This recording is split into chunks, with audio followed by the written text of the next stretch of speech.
Before the world had stories, there was only silence. But one small spider dared to climb higher than any creature before him. His name was Anansi.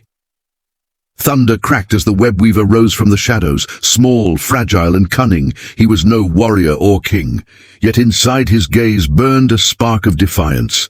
Anansi desired what even the gods feared to give, the power of stories. In the beginning, all tales belonged to Nyame, the great sky god, hidden beyond mortal reach.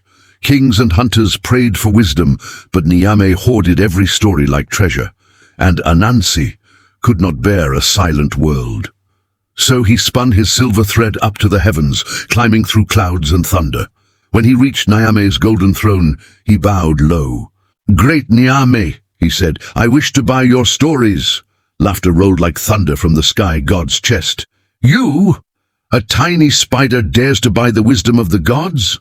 The heavens shook with amusement, but Anansi just smiled. "What is your price?" he asked. Nyame leaned forward, amused by such audacity.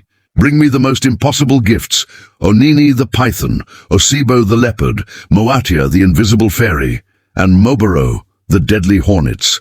Bring them to me, or be forgotten."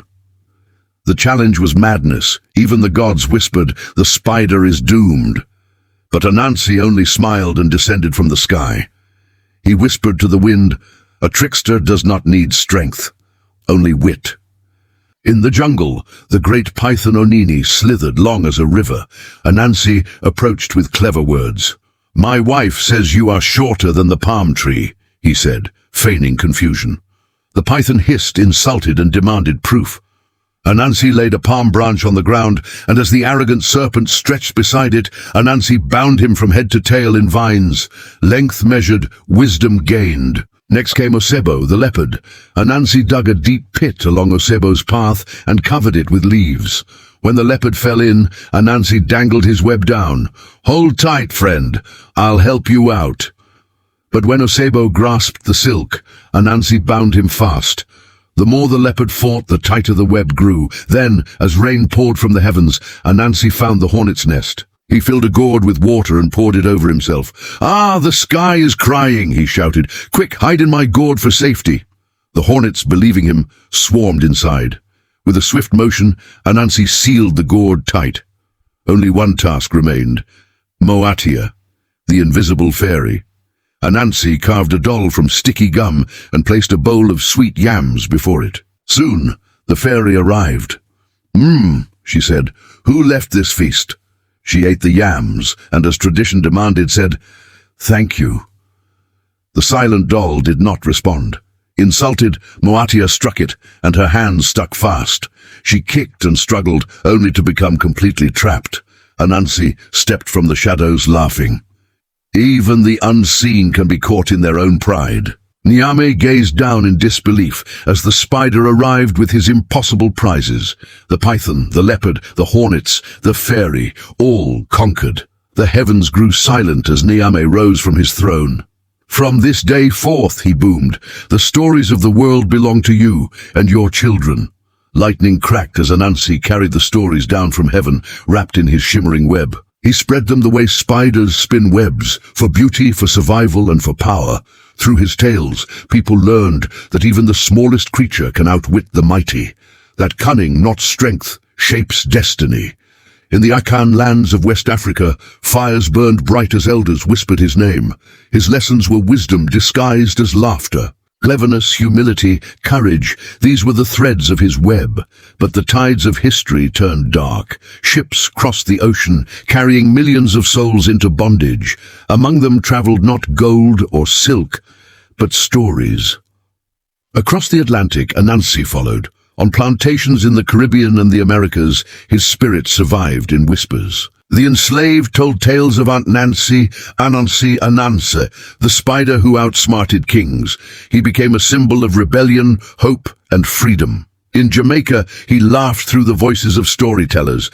In Suriname and the southern United States, his tales changed, evolved, and survived. The spider's web stretched wider than any ocean, binding continents with threads of resilience. Each retelling carried a code, a lesson that cunning could break chains when strength could not. He whispered that knowledge was power, and power could wear any shape, even eight-legged and small. He turned despair into defiance. Through the centuries, Anansi danced through African dialects, Caribbean creoles, and American folktales. Wherever injustice thrived, the trickster's laughter followed. He belonged to no single land. He belonged to the spirit of survival itself. Today, Anansi lives on, in books, songs, and stories retold around the globe. He is the original storyteller, the guardian of imagination.